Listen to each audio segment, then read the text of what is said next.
He thinks he's wonderful. Francis Scott Fitzgerald, Chapter 1. After the college board examinations in June, Basil Dukeley and 5 other boys from St. Regis School boarded the train for the West. 2 got out at Pittsburgh, 1 slanted south towards St. Louis and 2 stayed in Chicago. From then on Basil was alone.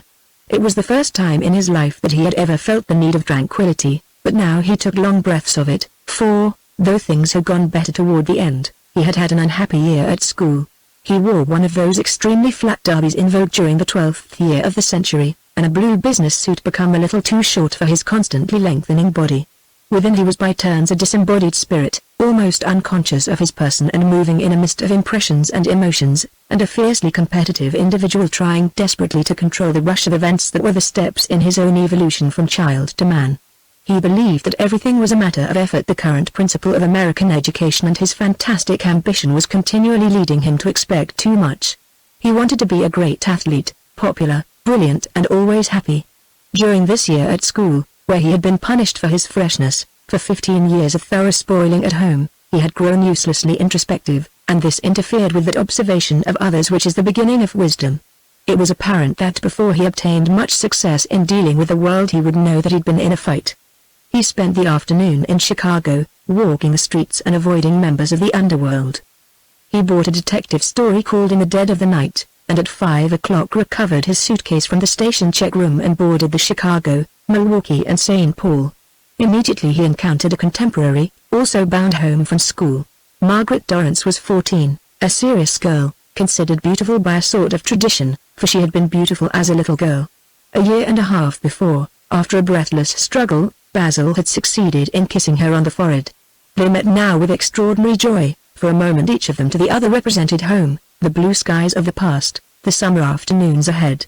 He sat with Margaret and her mother in the dining car that night.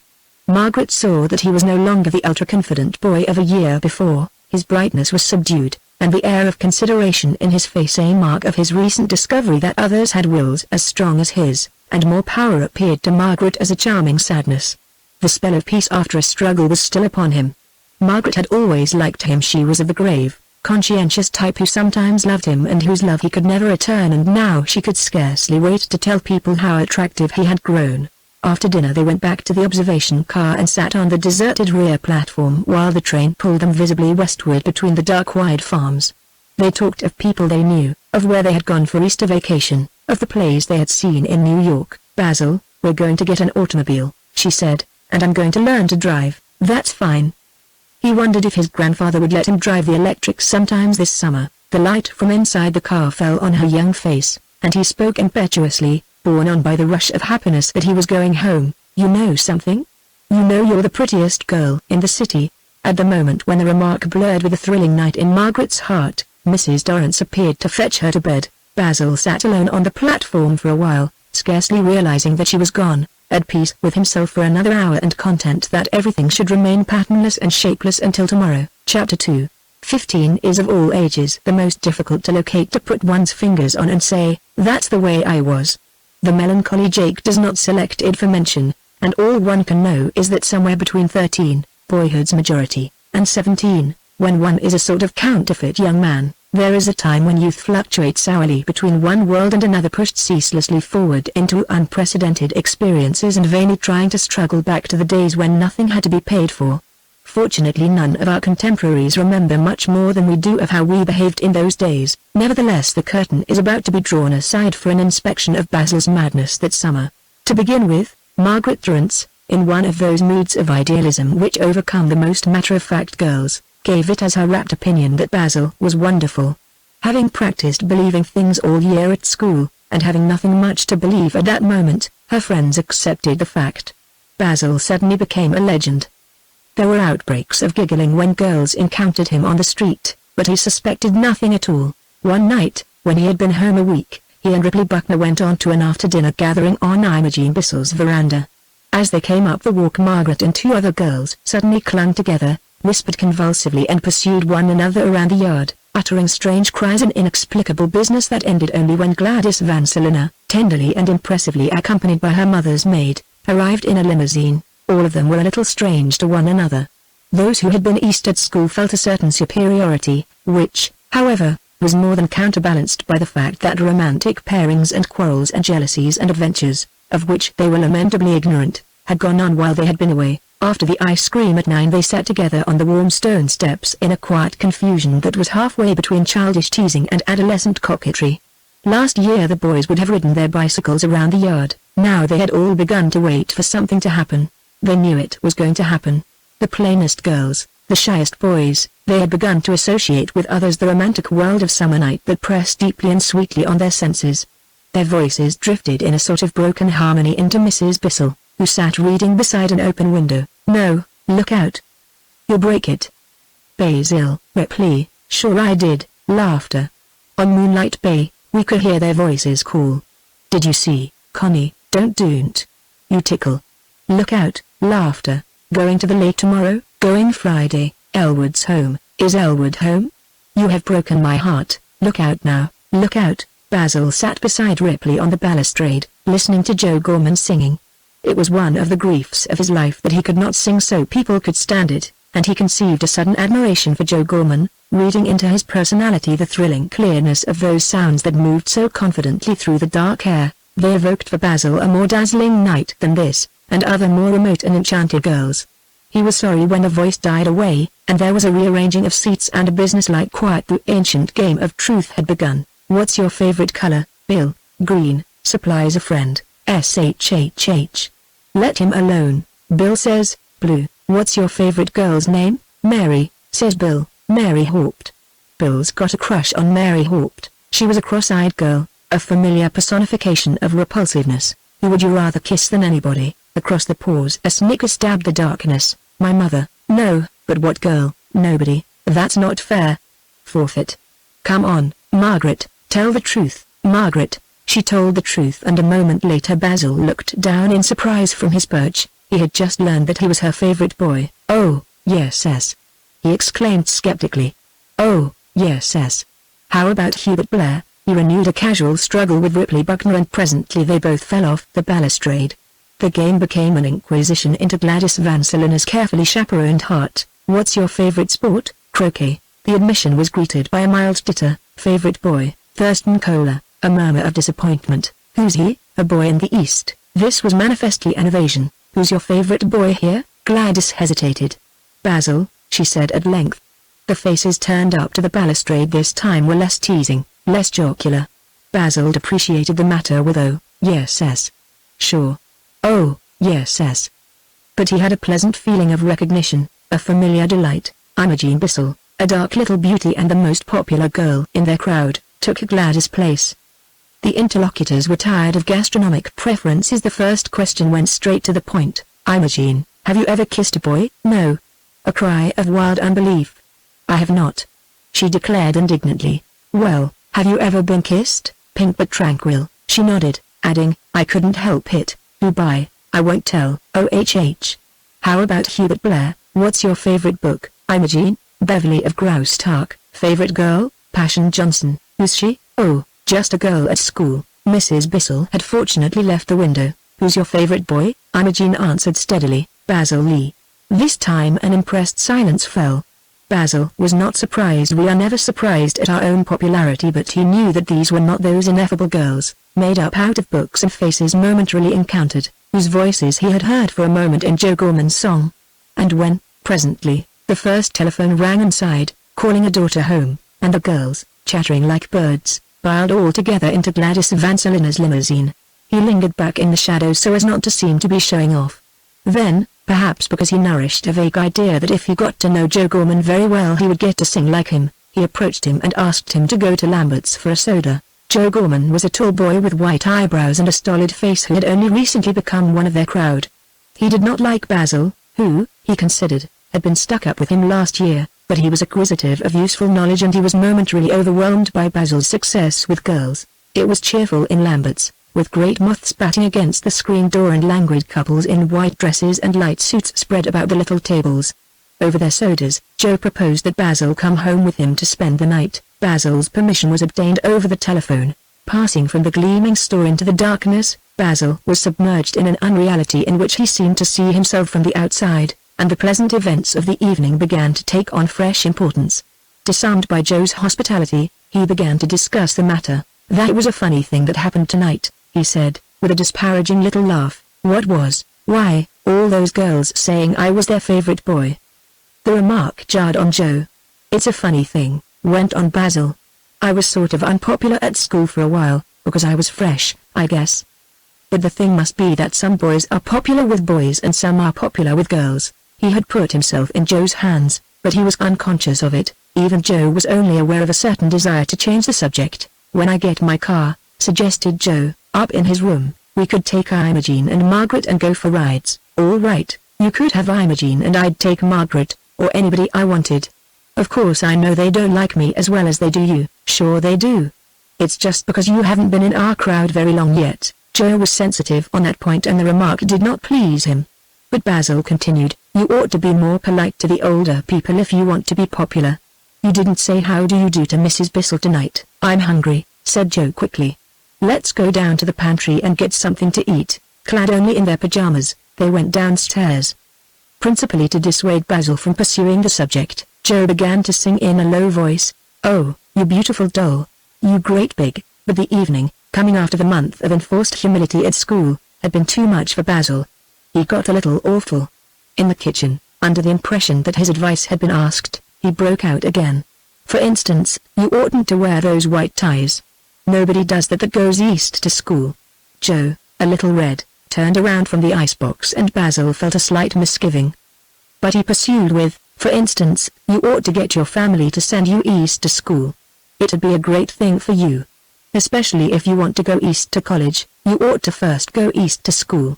They'd take it out of you." Feeling that he had nothing special to be taken out of him, Joe found the implication distasteful. Nor did Basil appear to him at that moment to have been perfected by the process. "Do you want cold chicken or cold ham?" They drew up chairs to the kitchen table. "Have some milk, thanks." Intoxicated by the 3 full meals he had had since supper, Basil warmed to his subject. He built up Joe's life for him little by little. Transformed him radiantly from what was little more than a Midwestern bumpkin to an Easterner bursting with savoir-faire and irresistible to girls. Going into the pantry to put away the milk, Joe paused by the open window for a breath of quiet air. Basil followed. "The thing is, if a boy doesn't get it taken out of him at school, he gets it taken out of him at college," he was saying. Moved by some desperate instinct, Joe opened the door and stepped out onto the back porch. Basil followed. The house abutted on the edge of the bluff occupied by the residential section, and the 2 boys stood silent for a moment, gazing at the scattered lights of the lower city. Before the mystery of the unknown human life coursing through the streets below, Basil felt the purport of his words grow thin and pale. He wondered suddenly what he had said and why it had seemed important to him, and when Joe began to sing again softly, the quiet mood of the early evening, the side of him that was best, wisest and the most enduring, stole over him once more. The flattery, the vanity, the fatuousness of the last hour moved off, and when he spoke it was almost in a whisper. "Let's walk around the block." The sidewalk was warm to their bare feet. It was only midnight, but the square was deserted save for their whitish figures, inconspicuous against the starry darkness. They snorted with glee at their daring. Once a shadow, with loud human shoes, crossed the street far ahead, but the sound served only to increase their own unsubstantiality. Slipping quickly through the clearings made by gas lamps among the trees, they rounded the block, hurrying when they neared the Gorman house as though they had been really lost in a midsummer night's dream. Up in Joe's room, they lay awake in the darkness. "I talked too much," Basil thought. "I probably sounded pretty bossy and maybe I made him sort of mad. But probably when we walked around the block he forgot everything I said." Alas, Joe had forgotten nothing except the advice by which Basil had intended him to profit. "I never saw anybody as stuck up," he said to himself wrathfully. "He thinks he's wonderful. He thinks he's so darn popular with girls." Chapter 3. An element of vast importance had made its appearance with the summer. Suddenly the great thing in Basil's crowd was to own an automobile. Fun no longer seemed available save at great distances, at suburban lakes or remote country clubs. Walking downtown ceased to be a legitimate pastime. On the contrary, a single block from one youth's house to another's must be navigated in a car. Dependent groups formed around owners and they began to wield what was, to Basil at least, a disconcerting power. On the morning of a dance at the lake he called up Ripley Buckner. "Hey, Rip, how you going out to Connie's tonight?" With Elwood leaming. "Has he got a lot of room?" Ripley seemed somewhat embarrassed. "Why, I don't think he has. You see, He's taking Margaret Dorrance and I'm taking Imogen Bissell." "Oh," Basil frowned. He should have arranged all this a week ago. After a moment he called up Joe Gorman. "Going to the Davis tonight, Joe?" "Why, yes. Have you got room in your car? I mean, could I go with you?" "Why, yes, I suppose so." There was a perceptible lack of warmth in his voice. "Sure you got plenty of room?" "Sure." "We'll call for you 7:45. Basil began preparations at 5. For the second time in his life he shaved, completing the operation by cutting a short straight line under his nose. It bled profusely, but on the advice of Hilda, the maid, he finally stanched the flow with little pieces of toilet paper. Quite a number of pieces were necessary, so, in order to facilitate breathing, he trimmed it down with the scissors, and with this somewhat awkward moustache of paper and gore clinging to his upper lip, wandered impatiently around the house. At 6 he began working on it again, soaking off the tissue paper and dabbing at the persistently freshening crimson line. It dried at length, but when he rashly hailed his mother it opened once more and the tissue paper was called back into play. At 7:45, dressed in blue coat and white flannels, he drew one last bar of powder across the blemish, dusted it carefully with his handkerchief and hurried out to Joe Gorman's car. Joe was driving in person, and in front with him were Lewis Crum and Hubert Blair. Basil got in the big rear seat alone and they drove without stopping out of the city onto the Black Bear Road, keeping their backs to him and talking in low voices together. He thought at first that they were going to pick up other boys. Now he was shocked, and for a moment he considered getting out of the car, but this would imply that he was hurt. His spirit, and with it his face, hardened a little and he sat without speaking or being spoken to for the rest of the ride. After half an hour the Davis house, a huge rambling bungalow occupying a small peninsula in the lake, floated into sight. Lanterns outlined its shape and wavered in gleaming lines on the golden rose-colored water, and as they came near, the low notes of bass horns and drums were blown toward them from the lawn. Inside Basil looked about for Imogen.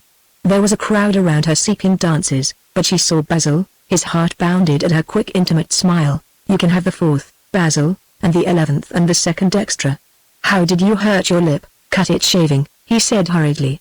"How about supper?" "Well, I have to have supper with Ripley because he brought me." "No, you don't," Basil assured her. "Yes, she does," insisted Ripley, standing close at hand. "Why don't you get your own girl for supper?" But Basil had no girl, though he was as yet unaware of the fact. After the 4th dance, Basil led Imogen down to the end of the pier, where they found seats in a motorboat. "Now what?" she said. He did not know. If he had really cared for her he would have known. When her hand rested on his knee for a moment he did not notice it. Instead, he talked. He told her how he had pitched on the 2nd baseball team at school and had once beaten the 1st in a 5-inning game. He told her that the thing was that some boys were popular with boys and some boys were popular with girls. He, for instance, was popular with girls. In short, he unloaded himself, at length, feeling that he had perhaps dwelled disproportionately on himself. He told her suddenly that she was his favorite girl. Imogen sat there, sighing a little in the moonlight. In another boat, lost in the darkness beyond the pier, sat a party of 4. Joe Gorman was singing, "My Little Love," in Honeyman. "He sure has won my—" "I thought you might want to know," said Basil to Imogen. "I thought maybe you thought I liked somebody else. The truth game didn't get around to me the other night." "What?" asked Imogen vaguely. She had forgotten the other night, all nights except this, and she was thinking of the magic in Joe Gorman's voice. She had the next dance with him. He was going to teach her the words of a new song. Basil was sort of peculiar, telling her all this stuff. He was good-looking and attractive and all that, but she wanted the dance to be over. She wasn't having any fun. The music began inside. Everybody's doing it, played with many little nervous jerks on the violins. "Oh, listen," she cried, sitting up and snapping her fingers. "Do you know how to rag? Listen, Imogen." He half realized that something had slipped away. "Let's sit out this dance. You can tell Joe you forgot." She rose quickly. "Oh, no, I can't." Unwillingly Basil followed her inside. It had not gone well. He had talked too much again. He waited moodily for the 11th dance so that he could behave differently. He believed now that he was in love with Imogen. His self-deception created a tightness in his throat, a counterfeit of longing and desire. Before the 11th dance he was aware that some party was being organized from which he was purposely excluded. There were whisperings and arguings among some of the boys, and unnatural silences when he came near. He heard Joe Gorman say to Ripley Buckner, "We'll just be gone 3 days. If Gladys can't go, why don't you ask Connie?"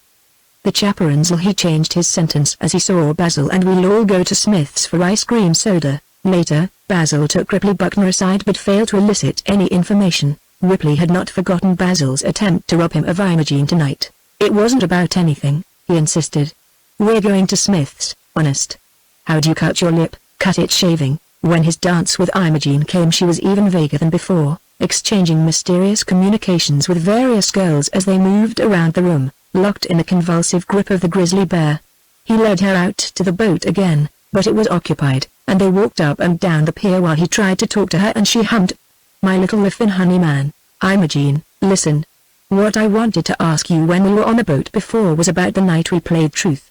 Did you really mean what you said? Oh, what do you want to talk about that silly game for? It had reached her ears, not once but several times, that Basil thought he was wonderful news that was flying about with as much volatility as the rumor of his graces 2 weeks before. Imogen liked to agree with everyone, and she had agreed with several impassioned boys that Basil was terrible.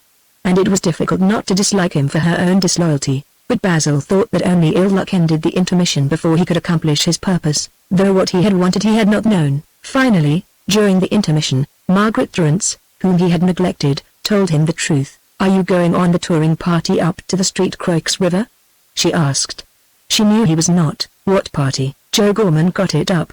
I'm going with Elwood Leeming. No, I'm not going, he said gruffly. I couldn't go. Oh, I don't like Joe Gorman. I guess he doesn't like you much either. Why? What did he say? Oh, nothing. But what? Tell me what he said. After a minute she told him, as if reluctantly. Well, he and Hubert Blair said you thought you were wonderful. Her heart misgave her, but she remembered he had asked her for only one dance. Joe said you told him that all the girls thought you were wonderful. I never said anything like that, said Basil indignantly. Never. He understood Joe Gorman had done it all, taken advantage of Basil's talking too much in affliction which his real friends had always allowed for in order to ruin him. The world was suddenly compact of villainy.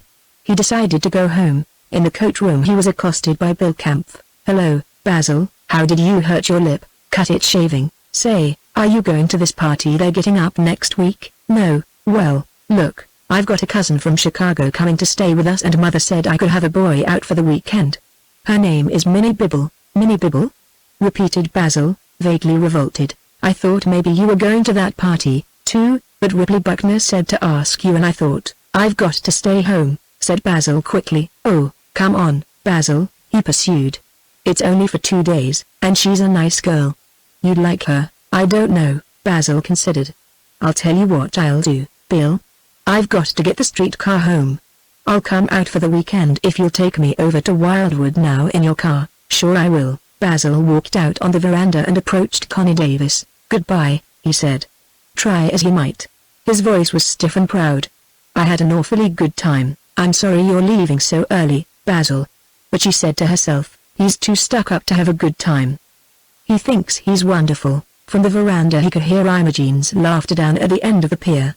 Silently he went down the steps and along the walk to meet Bill Kampf, giving strollers a wide berth as though he felt the sight of him would diminish their pleasure. It had been an awful night. 10 minutes later Bill dropped him beside the waiting trolley. A few last picnickers sauntered aboard and the car bobbed and clanged through the night towards St. Paul. Presently 2 young girls sitting opposite Basil began looking over at him and nudging each other, but he took no notice. He was thinking how sorry they would all be. Imogen and Margaret, Joe and Hubert and Ripley, look at him now. They would say to themselves sorrowfully. President of the United States at 25. Oh, if we only hadn't been so bad to him that night. He thought he was wonderful. Chapter 4, Ermine Gilbert Miss Bibble was in exile. Her parents had brought her from New Orleans to Southampton in May, hoping that the active outdoor life proper to a girl of 15 would take her thoughts from love. But north or south, a storm of sapling arrows flew about her. She was engaged before the 1st of June. Let it not be gathered from the foregoing that the somewhat hard outlines of Miss Bibble at 20 had already begun to appear. She was of a radiant freshness. Her head had reminded otherwise not illiterate young men of damp blue violets, pierced with blue windows that looked into a bright soul, with today's new roses showing through. She was in exile. She was going to Glacier National Park to forget. It was written that in passage she would come to Basil as a sort of initiation, turning his eyes out from himself and giving him a first dazzling glimpse into the world of love. She saw him first as a quiet handsome boy with an air of consideration in his face, which was the mark of his recent rediscovery that others had wills as strong as his, and more power. It appeared to Minnie as a few months back it had appeared to Margaret Durrance, like a charming sadness.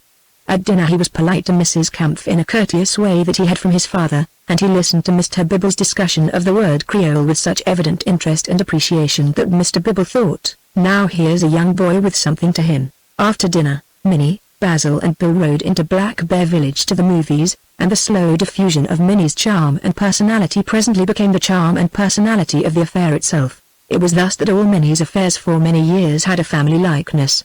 She looked at Basil, a childish open look, then opened her eyes wider as if she had some sort of comic misgivings, and smiled. She smiled. For all the candor of this smile, the effect because of the special contours of Minnie's face and independent of her mood was sparkling invitation. Whenever it appeared Basil seemed to be suddenly inflated and borne upward, a little farther each time, only to be set down when the smile had reached a point where it must become a grin, and chose instead to melt away. It was like a drug. In a little while he wanted nothing except to watch it with a vast buoyant delight, then he wanted to see how close he could get to it. There is a certain stage of an affair between young people when the presence of a third party is a stimulant. Before the second day had well begun, before Minnie and Basil had progressed beyond the point of great gross compliments about each other's surpassing beauty and charm, both of them had begun to think about the time when they could get rid of their host, Bill Kampf. In the late afternoon, when the first cool of the evening had come down and they were fresh and thin feeling from swimming, they sat in a cushioned swing, piled high with pillows and shaded by the thick veranda vines. Basil put his arm around her and leaned toward her cheek, and the Minnie managed it that he touched her fresh lips instead. And he had always learned things quickly. They sat there for an hour, while Bill's voice reached them, now from the pier, now from the hall above, now from the pagoda at the end of the garden, and 3 saddled horses chafed their bits in the stable, and all around them the bees worked faithfully among the flowers. Then Minnie reached up to reality, and they allowed themselves to be found. Why, we were looking for you too, and Basil, by simply waving his arms and wishing, floated miraculously upstairs to brush his hair for dinner. She certainly is a wonderful girl. Oh, gosh, she certainly is a wonderful girl. He mustn't lose his head. At dinner and afterward he listened with unwavering deferential attention while Mr. Bibble talked of the boll weevil. But I'm boring you. You children want to go off by yourselves. Not at all, Mr. Bibble. I was very interested honestly. Well, you all go on and amuse yourselves. I didn't realize time was getting on. Nowadays it's so seldom you meet a young man with good manners and good common sense in his head, that an old man like me is likely to go along forever. Bill walked down with Basil and Minnie to the end of the pier. Hope we'll have a good sailing tomorrow. Say, I've got to drive over to the village and get somebody for my crew. Do you want to come along? I reckon I'll sit here for a while and then go to bed, said Minnie. All right. You want to come, Basil? Why, sure, if you want me, Bill. You'll have to sit on a sail I'm taking over to be mended. I don't want to crowd you. You won't crowd me. I'll go get the car. When he had gone they looked at each other in despair. But he did not come back for an hour. Something happened about the sail or the car that took a long time.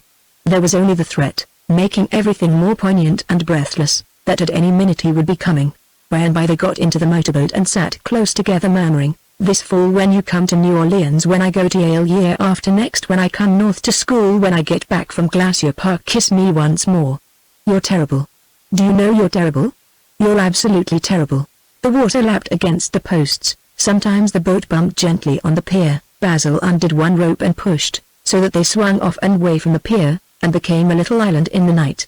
Next morning, while he packed his bag, she opened the door of his room and stood beside him.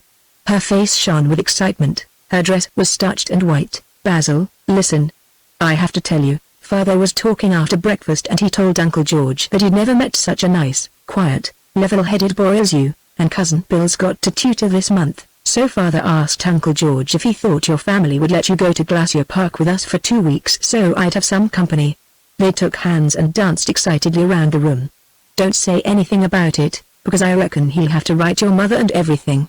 Basil, isn't it wonderful?" So when Basil left at 11, there was no misery in their parting. Mr. Bibble, going into the village for a paper, was going to escort Basil to his train. Until the motor car moved away the eyes of the 2 young people shone and there was a secret in their waving hands. Basil sank back in the seat, replete with happiness. He relaxed to have made a success of the visit was so nice. He loved her. He loved even her father sitting beside him, her father who was privileged to be so close to her, to fuddle himself at that smile. Mr. Bibble lit a cigar. "Nice weather," he said. "Nice climate up to the end of October." "Wonderful," agreed Basil. "I miss October now that I go east to school." "Getting ready for college?" "Yes, sir, getting ready for Yale." A new pleasurable thought occurred to him. He hesitated, but he knew that Mr. Bibble, who liked him, would share his joy.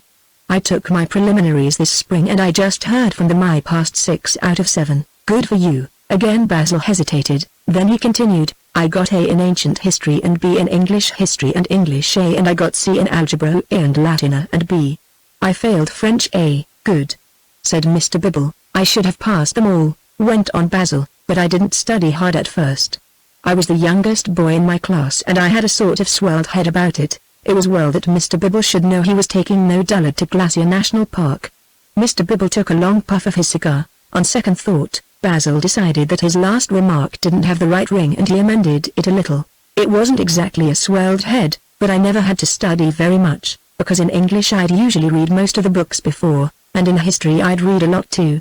He broke off and tried again. "I mean, when you say swelled head you think of a boy just going around with his head swelled, sort of, saying, 'Oh, look how much I know.' Well, I wasn't like that. I mean, I didn't think I knew everything, but I was sort of." As he searched for the elusive word, Mr. Bibble said, "H.M." and pointed with his cigar at a spot in the lake. "There's a boat," he said. "Yes," agreed Basil. "I don't know much about sailing. I never cared for it. Of course I've been out a lot, just tending boards and all that, but most of the time you have to sit with nothing to do." "I like football, H.M." said Mr. Bibble. "When I was your age I was out in the Gulf in a catboat every day." "I guess it's fun if you like it," conceded Basil. "Happiest days of my life." The station was in sight. It occurred to Basil that he should make one final friendly gesture. "Your daughter certainly is an attractive girl, Mr. Bibble," he said. "I usually get along with girls all right, but I don't usually like them very much. But I think your daughter is the most attractive girl I ever met." Then, as the car stopped, a faint misgiving overtook him and he was impelled to add with a disparaging little laugh, "Goodbye. I hope I didn't talk too much." "Not at all," said Mr. Bibble. "Good luck to you." "Goodbye." A few minutes later, when Basil's train had pulled out, Mr. Bibble stood at the newsstand buying a paper and already drying his forehead against the hot July day. "Yes, sir." That was a lesson not to do anything in a hurry, he was saying to himself vehemently. Imagine listening to that fresh kid gabbling about himself all through Glacier Park. Thank the good Lord for that little ride. On his arrival home, Basil literally sat down and waited. Under no pretext would he leave the house save for short trips to the drugstore for refreshments, whence he returned on a full run. The sound of the telephone or the doorbell galvanized him into the rigidity of the electric chair. That afternoon he composed a wondrous geographical poem, which he mailed to Minnie. Of all the fair flowers of Paris, of all the red roses of Rome, of all the deep tears of Vienna, the sadness wherever you roam, I think of that night by the lakeside, the beam of the moon and stars, and the smell of an aching like perfume, the tune of the Spanish guitars. But Monday passed and most of Tuesday and no word came. Then, late in the afternoon of the second day, as he moved vaguely from room to room looking out of different windows into a barren lifeless street, Minnie called him on the phone. "Yes." His heart was beating wildly. "Basil, we're going this afternoon." "Going?" he repeated blankly. "Oh, Basil, I'm so sorry. Father changed his mind about taking anybody west with us." "Oh, I'm so sorry, Basil, I probably couldn't have gone." There was a moment's silence. Feeling her presence over the wire, he could scarcely breathe, much less speak. "Basil, can you hear me?" "Yes, we may come back this way. Anyhow, remember we're going to meet this winter in New York." "Yes," he said, and he added suddenly, "perhaps we won't ever meet again." "Of course we will. They're calling me, Basil. I've got to go. Goodbye." He sat down beside the telephone, wild with grief. The maid found him half an hour later bowed over the kitchen table. He knew what had happened as well as if Minnie had told him. He had made the same old error, undone the behavior of 3 days in half an hour. It would have been no consolation if it had occurred to him that it was just as well. Somewhere on the trip he would have let go and things might have been worse, though perhaps not so sad. His only thought now was that she was gone. He lay on his bed, baffled, mistaken, miserable but not beaten. Time after time, The same vitality that had led his spirit to a scourging made him able to shake off the blood like water, not to forget, but to carry his wounds with him to new disasters and new atonements toward his unknown destiny. 2 days later his mother told him that on condition of his keeping the batteries on charge, and washing it once a week, his grandfather had consented to let him use the electric whenever it was idle in the afternoon. 2 hours later he was out in it, gliding along Crest Avenue at the maximum speed permitted by the gears and trying to lean back as if it were a Stutz Bearcat. Imogen Bissell waved at him from in front of her house and he came to an uncertain stop. "You've got a car, it's grandfather's," he said modestly. "I thought you were up on that party at the Street Croix." She shook her head. "Mother wouldn't let me go, only a few girls went. There was a big accident over in Minneapolis and Mother won't even let me ride in a car unless there's someone over 18 driving." "Listen, Imogen. Do you suppose your mother meant electrics?" "Why, I never thought. I don't know. I could go and see." "Tell your mother it won't go over 12 miles an hour, he called after her. A minute later she ran joyfully down the walk. "I can go, Basil," she cried. Mother never heard of any wrecks in an electric. "What'll we do?" "Anything," he said in a reckless voice. "I didn't mean that about this bus making only 12 miles an hour, it'll make 15. Listen, let's go down to Smith's and have a claret lemonade." "Why, Basil Lee?"